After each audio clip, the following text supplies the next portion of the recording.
नमस्कार दोस्तों और प्रियजनों। आज फिर मैं आपको एक छोटा टिप्स दूँगा। आपको अच्छा लगता है तो आप अवश्य एक बार सब्सक्राइब ज़रूर करें, है ना?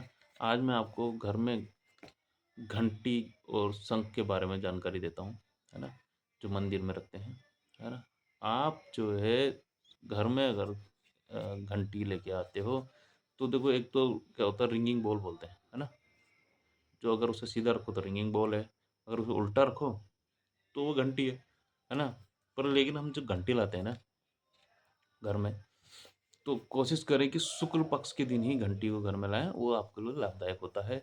और जो घंटी आप लाते हो, उसमें जो पकड़ने वाला हिस्सा होता है, उसे वज्र कहते हैं। जैसे बौद्धिक उसमें चले जाओ, चाहे आप देवी उसमें चले जाओ, चाहे किसी भी शक्तियों के उसमें चले जाओ, तो उसको वज्र स्थान बोलते हैं ना जो, तो उसके जो ऊपर टुप्पा जो होता है ना?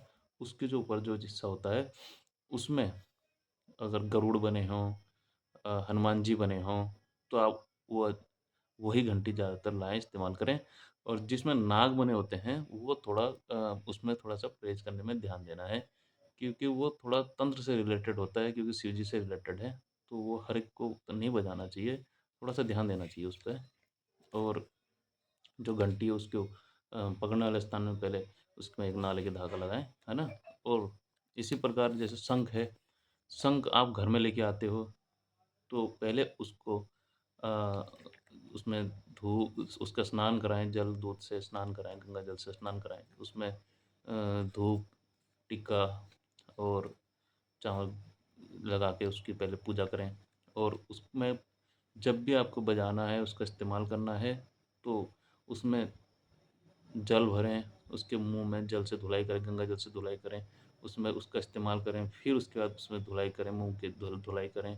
उसके बाद फिर उसमें जल भर के रखें और पूरब दिशा की तरफ शंख को रखें।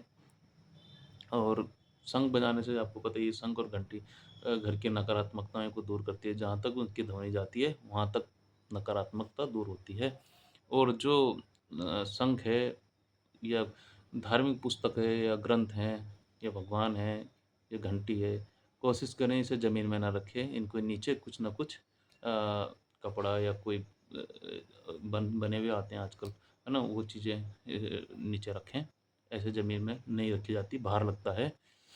कुछ 5 चीज़ें हैं जो ज़मीन में रखने से भार लगती हैं, उन चीज़ों को थोड़ा ध्यान रखिएगा मंदिर में, है ना?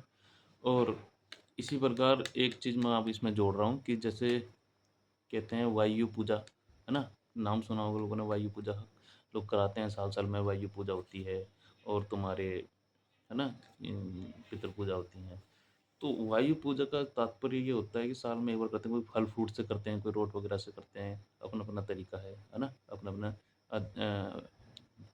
तरीका है। तो वायु पूजा क्या होती है, जो कंपन करके आती है शरीर में बहुत से लोगों के।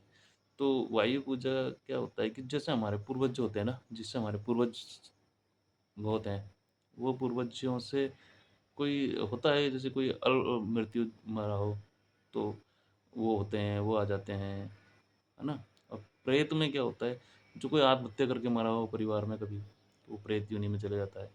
तो इस तरीके से वायु पूजा घर में होती है, करते हैं साल में। और जिसे संभव नहीं हुआ तो वो फ्लैट में रहते हैं, तो नज़दीक के मंदिर में कराना चाहिए। ये वायु पूजा का वो है ना? और एक है, आप लोग कहते हैं कि पितृदोष, पितृरोग, पितृ ये, है ना? तो पितृ का मतलब ही सीधा सिंपल सा है, उस नाम से ही ज़ाहिर है कि पितृ का मतलब पिता से रिलेटेड। पिता से रिलेटेड माता हो गई, पिता से रिलेटेड दादा हो गए, तुम्हारे दादी हो गई। इस पितरों के रिलेटेड तुम्हारे जो पिता से रिलेटेड हैं, उसे पितृ कहते हैं। और लोग ना डरते हैं कि अरे पितृदोष, पितृ ये वो। नहीं, पितृदोष, पितृ ये इससे डरना नहीं है, ये तो तुम्हारे अपने थे, है ना?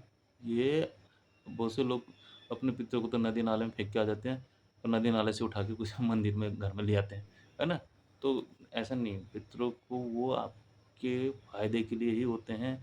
अगर वो आपको इस तरीके का दीक्षांत देते हैं या स्वप्न देते हैं या किसी प्रकार का तुम्हें वो करते हैं, तो वो तुम्हें बता रहे हैं कि उनकी जो पुण्यतिथि है आप उसमें उसको पूजो, है ना? नहीं समझ में आता, बृहस्पतिवार के दिन हो गए, किसी भी दिन हो गया, आप क्या कहते हैं उसको, ओवैसी के दिन हो गया, आप एक जो लोटा जल, धूप बत्ती और तिल चढ़ा दें उसमें तुम्हारा कुछ नहीं बिगड़ता।